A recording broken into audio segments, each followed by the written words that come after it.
근데 그럼 허벅지 근육이 줄어들면 어떤 질환들이 생기나요? 허벅지 근육 감소가 위험한 이유 그 첫 번째는 바로 혈관 질환의 적신호가 켜질 수 있다는 겁니다. 우리가 기초대사량이 굉장히 중요한데 허벅지 근육이 아주 튼튼하게 많이 형성되어 있을 때는 기초대사량도 높고 이 포도당이나 지방에 대한 이 열량 소비나 기초적인 대사 과정 자체가 굉장히 잘 됩니다. 그런데 나이가 들수록 어쩔 수 없이 허벅지 근육도 좀 빠져가는데 이 허벅지 근육이 적어서 가늘어진 다리를 갖고 계신 분들은 근육 자체가 빠져 있는 그 사이사이에 지방세포가 자라나게 되고 그뿐만 아니라 기초대사량이 줄어드니까 전신적인 지방세포량도 늘어날 수밖에 없습니다. 이렇게 늘어난 지방세포 안에서는 혈관 질환을 유발할 수 있는 염증 매개 물질이라는 것이 나오는데 이것에 의해서 혈관 내피 세포의 손상이 가중된다는 거예요. 내피 세포를 좀 자극하게 되고 이 안에 이제 점점 혈전이 쌓일 수 있는 플라크 형성을 도울 수 있는 문제들이 발생한다는 거죠. 이렇게 해서 심혈관이 막히면 심근경색, 이제 뇌혈관이 막히면 뇌경색이 생기는 겁니다. 이건 정말 몰랐어요. 이 허벅지가 내 건강 상태를 보여줄 수 있는 정확한 지표가 될 수 있다는 거네요. 근데 또 놀라운 게 허벅지 때문에요. 당뇨병까지 올 수 있다고 합니다. 예, 맞습니다. 자, 허벅지 근육 감소가 위험한 이유 두 번째는 바로 이 당뇨병이 생기기 쉽다는 것입니다. 자, 실제로 한 연구에 따르면요, 우리 허벅지 이 근육의 둘레가 1cm 줄어들수록 여자는 8.3%, 남자는 8.3%, 여자는 9.6% 이 당뇨병이 생길 확률이 증가하는 것으로 조사했습니다. 그 이유가 뭡니까? 예, 그걸 하나하나 좀 따져 보시면요.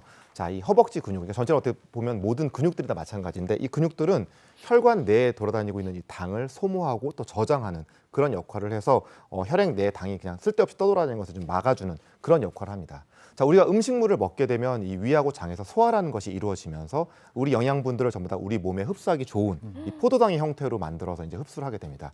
이렇게 해서 이제 우리 몸에 흡수가 된 이 포도당들이 전신을 타고 돌아다니면서 전신에 있는 이런 모든 세포들한테 영양분을 공급을 하고 이것이 에너지원으로 이제 사용하게 되는데 음식물을 만약에 과잉으로 섭취를 하게 되면 이제 혈관 안에 너무 포도당이 쓸데없이 많아지게 되겠죠. 네. 이렇게 많아지게 되면 이것이 이제 혈액 내 당 수치를 높이게 되는 것이고 이것이 이제 혈액을 끈끈하게 만들어지게 되면서 바로 당뇨병으로 이어지게 되는 것입니다. 그러니까 허벅지가 이 포도당 저장소의 역할을 해주는 거네요. 예, 그런데 이때 바로 등장을 하는 것이 바로 허벅지 근육입니다. 허벅지 근육? 예, 그렇습니다. 자, 허벅지 근육은요, 혈액 내에 있는 포도당의 한 70% 정도를 소비하고 또 저장하는 그런 능력이 있는데요. 자, 혈액 내에 이 포도당이 넘치면 이 허벅지 근육이 딱 이 포도당을 흡수하고 저장해서 정말 혈중의 포도당 농도를 낮추고 우리 몸에 필요한 곳으로만 가게 만들어주는 것이죠. 그렇군요. 허벅지 근육이 중요하다는 게 왜 그런지 선생님 말씀 들으니까 진짜 좀 알겠네요. 네네. 예, 그렇기 때문에 거꾸로 허벅지 근육이 좀 약하고 얇은 사람들은 우리 몸속에 들어오는 이제 포도당을 에너지원으로 사용을 하고 남는 것들을 이렇게 소모하지 못하는 그런 역할들이 떨어지기 때문에 혈당이 그만큼 치솟게 되는 거죠. 혈관 안에 포도당이 너무 많아지게 되는 거죠. 그렇게 되면서 이 당뇨병의 발생 위험도 높아지게 되고요. 반대로 허벅지 근육이 높게 되면은 우리가 식후에 음식을 먹더라도 일시적으로 막 혈당이 올라갈 수 있는데 그런 것들이 높아지지 않은 식후 혈당이 안정적으로 유지가 되면서 당뇨병 예방과 치료에 도움이 될 수 있는 겁니다. 실제로 한 연구에서 당뇨병 전 단계, 우리가 보통 그렇게 많이 말하잖아요. 당뇨병 전 단계인 성인 1,700명을 대상으로 한번 10년간 추적 관찰을 한번 해봤더니 허벅지 근육이 많은 그룹이 허벅지 근육이 좀 적은 얇은 그룹보다 정상 혈당 수치로 돌아올 확률이 15%나 높았다고 합니다. 근데 아까 허벅지에 포도당이 저장된다고 하셨잖아요. 그럼 허벅지에 저장된 이 당 어떻게 사용되는 거예요? 앞에서 계속 말씀을 드렸지만 이 근육이라고 하는 이 장기 자체는 장기죠. 이 전신에 있는 이 장기가 포도당이 들어왔을 때 이것을 에너지로 만드는 그런 기관이기 때문에 이 보관된 포도당은 에너지원으로 사용이 되는데요. 자, 허벅지 근육이 많으면 에너지 소모가 활발하게 이루어지기 때문에 혈액 속에 당이 넘치지 않고 이것이 중성지방이나 콜레스테롤로 이게 장기 밖에서 쌓이는 것을 막아줄 수 있는 것입니다. 너무 좋은데요? 그렇죠. 그러니까 허벅지가 허벅지 튼튼하면 그렇죠. 밥을 많이 먹어도 이 허벅지 덕분에 혈당이 쉽게 올라가지 않는다. 좋다. 와, 또 하나 배웠습니다. 그래서 허벅지를 인체의 배터리다. 네, 이렇게 맞아요. 부르는 거군요. 네, 밥 많이 먹을 수 있으니까 허벅지 근육을 제일 좋아요. 튼튼하게 키워야겠죠. 네. 이 근육이 많아지면 그 사이사이에 지나다니는 모세혈관의 숫자도 엄청나게 많이 늘어나는데 이 모세혈관 주변에서 에너지량의 저장과 소모가 활발하게 일어납니다. 허벅지 근육이 튼튼할수록 에너지량에 대한 대사 과정이 좋아지는 거죠. 그러니까 노년기가 될수록 허벅지가 튼튼해야 활력 넘치는 삶을 살 수 있다는 겁니다. 네, 맞아요. 근데 요즘에는 근육과 재테크를 합쳐서 근테크라는 말 많이 하잖아요. 참 이 허벅지의 근테크가 정말 중요하다라는 생각 다시 한번 하게 되네요. 근데 나이가 들수록 뱃살하고 내장 지방 고민이 점점 커지거든요. 뭘 조금만 먹어도 그냥 더부룩하고 맞아요. 뱃살 안에 있는 내장 지방이 막 불끈불끈 아, 진짜. 허벅지 이 근육이 내장 지방도 태워요. 네, 맞습니다. 이 허벅지 근육 감소가 위험한 세 번째 이유, 허벅지 근육이 없으면요, 내장 지방의 폭주를 막을 길이 없습니다. 근데 다들 내장 지방 얘기만 들어도 하시잖아요. 네. 우리 복강 안에 차 있는 지방이거든요. 그러니까 장기 사이사이에 막 이렇게 뭔가 기름 덩어리, 비계 덩어리가 껴있는 느낌이다라고 보시면 되는데요. 사실 내 몸 안에 있는 지방은 크게 두 가지로 나눌 수 있어요. 육안으로 봤을 때 색이 다릅니다. 자, 우리 몸에서 에너지를 주로 태워내는 좋은 역할을 하는 갈색 지방과 정말 말 그대로 비계 덩어리처럼 보이는 백색 지방이 있거든요. 사실 지방이라고 하면 우리가 무조건 에너지가 저장되어 있는 형태로만 생각을 하시는데요. 지방 자체도 에너지원 중에 하나잖아요. 이 저장된 에너지를 잘 태워낼 수 있어야 돼요. 그 역할을 할 수 있는 게 세포 안에 있는 미토콘드리아라고 하는 기관인데요. 이 미토콘드리아가 많은 지방은 육안으로 봤을 때 갈색으로 보입니다. 그래서 갈색 지방이라는 건 오히려 에너지를 저장하는 형태보다는 이 저장된 지방을 태워서 에너지로 만들어줄 수 있는 좋은 지방의 한 종류다라고 보시면 돼요. 하지만 백색 지방은 여러분들이 생각하시는 그대로입니다. 내가 섭취한 에너지가 잉여로 남은 아이들을 나중에 언젠가는 쓰겠지 하고 잘 저장해 놓은 형태예요. 사실 쉽게 말하면 이제 나쁜 지방이다라고 볼 수 있죠. 네. 아, 백색 나쁜 지방을 착한 갈색 지방으로 바꾸는 게 굉장히 중요하겠네요. 그렇죠. 굉장히 중요하고 갈색 지방이 내 몸에 많았으면 좋겠다라고 생각하시겠지만 사실 나이가 들수록 갈색 지방이 굉장히 많이 줄어들거든요. 그런데 우리에게 희망이 없는 게 아니에요. 아까 저희가 이제 허벅지 근육 이야기했잖아요. 사실 근육에서는 이리신이라고 하는 호르몬이 나옵니다. 특히 허벅지 근육은 사이즈가 크다 보니까 이런 호르몬을 잘 내보낼 수 있겠죠. 이리신이 나오면요, 내 몸 안에서 미토콘드리아를 더 활성화시켜줘요. 그러니까 예전에는 백색 지방으로 보였던 애들이 이리신 호르몬의 노출이 많아지게 되면 마치 갈색 지방처럼 에너지를 더 많이 태워낼 수가 있는 거죠. 그렇게 보면 허벅지 근육은 우리 몸에서 아까 포도당을 태우는 공장이라고 했는데 네. 지방을 가장 많이 태워주는 지방 공장이기도 합니다. 즉 당도 태워주죠. 지방도 태워주니까 뱃살도 효과적으로 태워낼 수 있는 진짜 내 몸 안에서 가장 나에게 도움이 될 만한 역할들을 많이 해주는 근육이라고 보시면 돼요. 우리 다이어트족들은 말이죠. 얼마나 이 슬림한 몸매를 원해요. 근데 이제 그 날씬해지려면 허벅지 근육만큼은 절대 포기하지 않을 거예요. 지켜야 맞아요. 돼요. 그게 네. 정말 중요한 이유가 사실 이제 다이어트 얘기를 하셨으니까요. 내가 이제 다이어트를 시작해야지라고 하면 먹는 게 제일 중요하잖아요. 하루에 얼마나 먹어야 되지? 보통 섭취 칼로리를 계산하시거든요. 이때 꼭 고려하셔야 되는 게 기초 대사량이에요. 내가 그냥 숨만 쉬고 있어도 빠져나가는 에너지.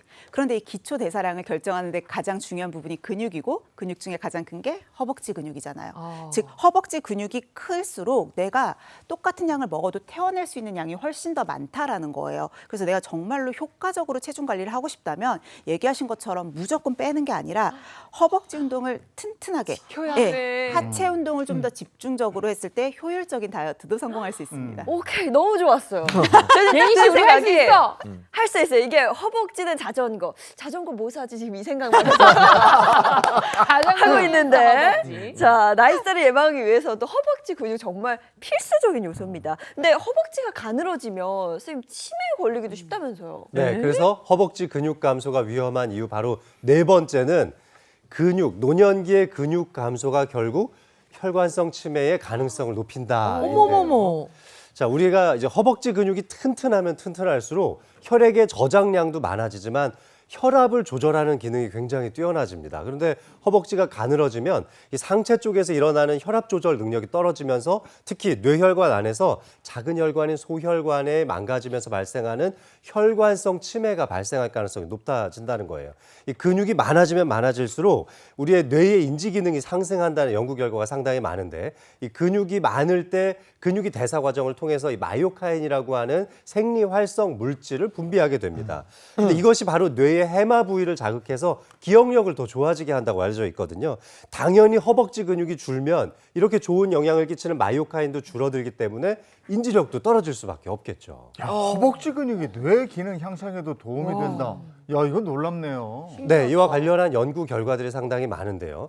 2015년에 영국에서 이 324명의 젊은 이제 건강한 지원자를 대상으로 허벅지 근력과 이 뇌 기능과의 상관관계를 봤더니 허벅지 근력이 많아질수록 뇌 기능도 훨씬 더 잘 발휘되고 튼튼했다라는 연구 결과가 있었습니다. 이뿐만 아니라 허벅지 근육이 이 면역 기능이라든지 혈액 순환 기능 또한 이 신경 신호 전달과 같은 요인에 가장 긍정적으로 작용한다라는 연구 결과도 있었습니다. 이어서 2018년에도 이탈리아에서 아주 대규모 연구가 있었는데요. 이때 당시 연구에서 허벅지 위쪽을 좀 강화하는 운동, 그러니까 뭐 런지라든지 스쿼트 같은 동작을 좀 많이 시킬수록 이 다리 운동이 뇌세포를 생성시켜주는 신경 전달 신호를 더욱더 강화시켰다. 그래서 이때 나오는 이제 신경 전달 신호로서의 어떤 화학 물질들이 많아졌다는 것을 직접 관찰한 바가 있었습니다. 야. 허벅지 기능이 뇌하고 이렇게 연관이 있는지 저도 오늘 처음 알았거든요. 근데 지금 아침이라 또 이런 얘기 좀 그런데 이거 조금 뭐 이거 19세에 띄워야 될지 모르겠는데 솔직히 져볼게요. 이제 허벅지 하면은 정력. 이거 얘기를 허벅지가 좋으면 뭐 정력에도 좋다 뭐 이런 얘기를 들었잖아요. 네. 근데 이게 진짜 사실인지 궁금해요, 선생님. 네, 사실입니다. 사실이에요? 허벅지 근육 감소가 위험한 이유 다섯 번째 맞죠? 바로 왜 당황하세요? 제가 너무 바로 정력입니다. 당황을 해가지고. 제가 쏘아 올린 작은 공입니다. 지금까지 정말 열심히 정말 러닝을 하고 네. 천국의 계단을 오르기 정말 잘했다는 걸 오늘 한번 다시 한번 보여드리겠습니다. 자, 근육량은요 남성 호르몬인 테스토스테론의 그 분비나 아니면 활성도와 굉장히 깊은 관련이 있습니다. 이 근육량이 많게 되면요, 네.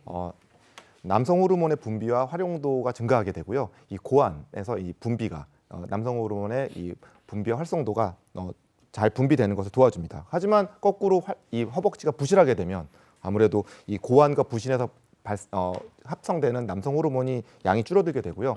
테스토스테론이 양이 줄어들게 되니까는 정력도 감퇴하게 되고 그다음에 배뇨 장애가 생길 수 있고요. 전립선 질환이나 전신 무기력증까지도 이어질 수 있게 되겠습니다. 어머나. 이게 그저 속설이 아니었네요. 그러면 여성의 성 기능과도 좀 연관이 있을까요? 네, 연관이 있습니다. 아까 남성의 성기능은 사실 테스토스테론이고 근육과 연관이 있다라고 했는데 여성의 에스트로겐은 지방과 연관이 있거든요.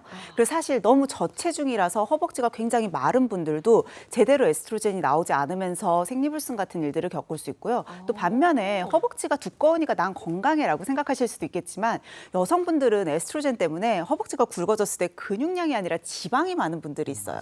체지방이 과도하게 많아서 근육이 커졌을 그 허벅지 둘레 자체가 두꺼워졌을 때는 역시나 생리불순이나 불임과 같은 문제가 생길 수도 있어서 주의가 필요합니다.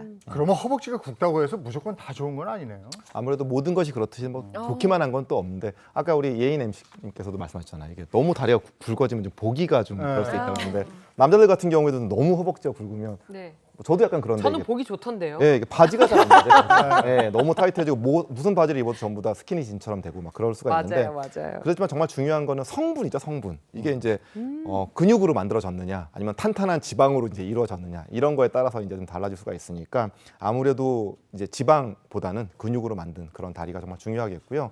또 이게 너무 또 어떤 운동만 너무 좋아해서 상체만 또 하체만 하다 보면 이게 근육들이 좀 불균형하게 온 몸에 이제 근육들이 이제 배치하게 되면 아무래도 한 관절 일부 근육이나 관절에 너무 무리가 갈 수가 있으니까 적절한 근육량 유지하는 것이 정말 중요하겠습니다. 네, 자 이렇게 쭉 들어보니까 허벅지 근육 중요하다는 거 알게 되는데, 근데 나이가 들면 또 병상에 누워 있는 그런 경우도 있잖아요. 예, 그렇습니다. 네. 자, 허벅지 근육 감소가 위험한 이유 6번째, 바로 신체 활동 능력이 저하되기 때문입니다. 병상 방금 말씀하셨는데요. 네. 아무래도 이제 병상에 좀 오래 누워 계시는 일들이 좀 생길 수 있잖아요. 뭐 갑자기 수술을 받으신다든지 갑자기 다치신다든지 이래가지고 이제 누워 계시는 분들은 아무래도 활동량이 줄어들게 되고 근육 사용량도 같이 감소하게 되면서 근육 퇴화하고 근육량이 줄어들게 됩니다.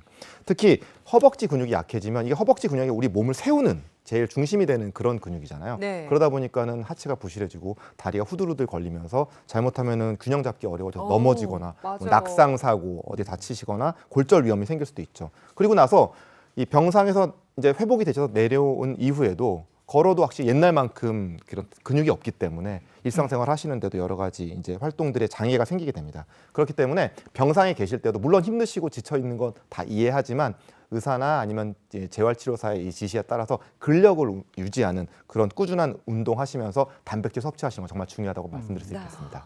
그래서 건강은 건강할 때 챙겨야 된다고 하잖아요. 건강할 때 이 허벅지 근육을 키워두면 우리 몸의 효자 역할을 정말 톡톡히 해낼 것 같습니다. 네.